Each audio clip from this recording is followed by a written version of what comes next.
اسال نے زیر لب مسکراتے پشتو زبان میں کہا تو محمل کے گال ایک دم سے سرخ پڑ گئے، نیلی کان کی خوبصورت آنکھوں میں گلابی پن آسم آئے۔ آپ کو یہ سب کیسے آتا ہے؟ نیلی آنکھوں میں خوبصورت حیرت سمیٹے وہ دلکشی سے بولی، بس کل رات نیٹ سے سیکھا تھا۔ اس کی آنکھوں کے سامنے بے اختیار محمل کا چہرہ لہرا۔ کل ہی تو وہ اسے تنگ کرتی رہی تھی، پشتو زبان میں جانے کیا کیا کہتی رہی تھی۔ اسی لیے اسال آغا نے غصے اور ناراضگی میں خود ہی کئی الفاظ سیکھ لیے تھے، جن میں سب سے پہلی لائن یہی تھی۔ خدیجہ اور سیما اب دونوں ہی منہ کھولے حیرت سے ایک دوسرے کو دیکھ رہی تھی، اتنا اگنور کر رہا تھا وہ ان دونوں کو ہی۔ اب جانے کس سے فون پر ہنس ہنس کر باتیں کر رہا تھا، وہ دونوں ہی جلے دل سمیت پہلو بدلنے لگی۔ آپ واپس آ جائیں پھر بات ہوگی، محمل مسکرا کر کہتے سرنفی میں جھٹک گئی۔ اللہ حافظ، اسال نے گہری سانس بھرتے خدا حافظ کہتے کال کاٹ دی۔ اب اس کی ساری توجہ نعمت کی طرف تھی، اسے جلد از جلد خان حویلی پہنچنا تھا۔ گل ہوش کرو یار، لالا ٹھیک ہوں گے، تم کیوں رو رو کر اپنا حشر بگاڑ رہی ہو؟ حریم اسے چپ کروانے کی ہر کوشش میں ناکام ہو چکی تھی۔ کل رات سے رو رو کر اس نے اپنا حشر بگاڑ لیا، بکھرے بال گردن اور بھیگے بالوں سے چپک رہے تھے، دوپٹہ ایک کونے میں پڑا ہوا تھا، آنکھیں رو رو کر سوج چکی تھی، مگر گلمین خان کو اپنی حالت کا ذرا برابر ہوش نہیں تھا۔ تمہیں نہیں پتا حریم، سب کچھ میری وجہ سے ہوا ہے، میں اچھی بیوی نہیں ہوں، میری وجہ سے خان کو چوٹیں آئی ہیں۔ بالوں کو مٹھیوں میں جکڑتے ہوئے بے بسی سے سسک پڑی۔ کل تمہاری وجہ سے کچھ بھی نہیں ہوا میری جان، کیوں خود کو تکلیف دے رہی ہو؟ دراب سے بات ہوئی ہے میری، لالا پہلے سے بہتر ہے۔ حریم اس کے آنسو صاف کرتے نرمی سے بولی۔ گلمین خان نے دودھ لائی آنکھوں سے اسے دیکھا تو وہ چاہ کر بھی اسے نہیں بتا سکتی تھی کہ کیسے اس نے زارو سکندر خان کو دھتکار کر بھیجا تھا۔ اس کی آنکھوں میں کرب دیکھ کر بھی وہ انجان بے حس بنی رہی تھی، اور اس کی لاپرواہی کی وجہ سے اس کا شوہر آج زندگی اور موت کے بیچ کھڑا تھا۔ مجھے خان کے پاس لے چلو حریم پلیز، اس کا ہاتھ تھامے بے قراری سے بولی۔ حریم نے گہری سانس بھرتے اسے خود سے لگایا۔ گل میری جان، ہسپتال کس کے ساتھ جائیں گے ہم؟ تو راب بابا سب ہسپتال میں ہیں، ویسے بھی بابا نے سختی سے منع کیا ہے کہ ہسپتال کوئی نہیں آئے۔ حریم اس کی ذہنی حالت سے اچھے سے واقف تھی، کل رات سے رو رو کر اس نے اپنی حالت بگاڑ لی تھی، اگر وہ مزید کچھ دیر یوں ہی رہتی تو شاید بے ہوش ضرور ہو جاتی۔ اچھا اٹھو کھانا کھا لو تھوڑا سا، لالا گھر آئیں گے تو ان کو بھی سنبھالنا ہے تم نے۔ حریم اس کے بال سمیٹتے نرمی سے بولی، جس پر گل نے بے بسی سے ہونٹ کچل ڈالے۔ خان آئیں گے تو کھا لوں گی، مجھ سے کھایا نہیں جائے گا، وہ آنکھیں ہتھیلی سے رگڑتے بولی۔ وہاں نیچے سے آتے شور کی آوازوں پر وہ دونوں ہی گھبرا کر رہ گئی۔ حریم تیزی سے اٹھ کر باہر کی طرف بڑھی، تبھی نعمت نور کو اٹھائے اپنے کمرے سے نکلی تھی۔ کل رات سے نور کو وقفے وقفے سے بخار ہو رہا، وہ نعمت کو دیکھتے ہی رونے لگ پڑتی تھی۔ نعمت اچھے سے جانتی تھی وہ زرار کو ڈھونڈ رہی ہے، مگر اس کے لیے اس سنگی خان کو کہاں سے لاتی جو اس کی بیٹی کو اپنی عادت ڈال کر اپنی نوکری پر روانہ ہو گیا تھا۔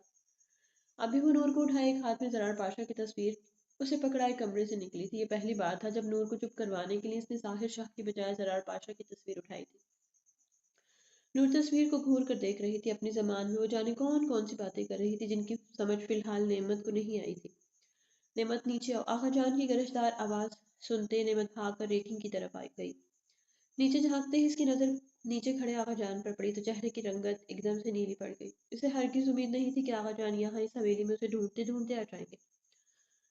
آغا جد جان، حریم نے سمجھی سے نعمت کو دیکھے گئی، جس کا چہرہ ایک لمحے میں تاریک پڑ گیا تھا۔ جاؤ اقبال نیچے لاؤ نعمت کو، آغا جان اسے دیکھ چکے تھے جب اس پاٹ لہجے میں اقبال کو حکم دیا۔ بھابھی یہ کون ہے؟ حریم کو کسی انہونی کا خدشہ ہو، وہ گھبرا کر رہ گئی۔ اقبال بھاگتے ہوئے سیڑھیاں عبور کر رہا تھا، وہیں دوسری طرف نرگس خان شور کی آوازوں پر بھاگ کر باہر نکلی۔ بھابھی چلے میرے ساتھ آپ۔ حریم اسے پکڑتے زبردستی کھینچنے لگی، وہیں اندر سے باہر آتی گلمینے نے تیزی سے نور آئینہ کو اس سے لیا۔ حریم نعمت کو زبردستی گھسیٹتے ہوئے اپنے ساتھ لیے کمرے میں بند ہوئی۔ نور آئینہ ماں کی گود سے نکلتے ہی روتی تھی۔ گل اسے اٹھایا بستر کی طرف بڑھ گئی۔ حریم اور گل اچھے سے حالات سے واقف تھی۔ اس وقت سب مردوں کی خیر موجودگی میں انہیں نعمت اور نور کو محفوظ رکھنا تھا۔ آپ کون ہیں اور ہماری حویلی میں کس لیے آئے ہیں؟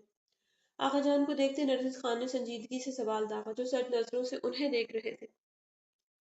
میں عروس شاہ ہوں اور یہاں اپنی پوتی نعمت شاہ کو لینے آیا ہوں، انتہائی اکھڑے ہوئے سے لہجے میں کہتے ہوئے نظریں پھیر کر اوپر کی طرف دیکھنے لگے جہاں اقبال دروازے کے قریب کھڑے تھے۔ دروازہ توڑ دو اقبال، آغا جان گرجے۔ نرگس خان تو انہیں دیکھتی رہ گئی۔ ان کے داجان بھی اصولوں کے سخت تھے، مگر اتنی باروبر سخت ترین شخصیت وہ پہلی بار دیکھ رہی تھی۔ نعمت ہماری بہو ہے شاہ صاحب، اس وقت ہمارے بڑے اسپتال میں ہے، آپ مہربانی کر کے ہمیں تنگ مت کریں۔ وہ بڑی مشکلوں سے زرتاج خان کو نیند کی گولی کھلا کر آئی تھی، اب ایک نئے بکھیڑے کے لیے وہ ہرگز تیار نہیں تھی۔ بہو آپ کے بیٹے نے زبردستی ہماری پوتی کو یرغمال بنا کر اس سے نکاح کیا، آپ اسے شادی کہتی ہیں؟ آغا جان نے تنفر بھرے انداز میں کہا تو نرگس خان نے تعصب سے انہیں دیکھا۔ ہم مانتے ہیں کہ ہمارے بیٹے نے نفرت اور بدلے میں آ کر آپ کی پوتی سے زبردستی نکاح کیا،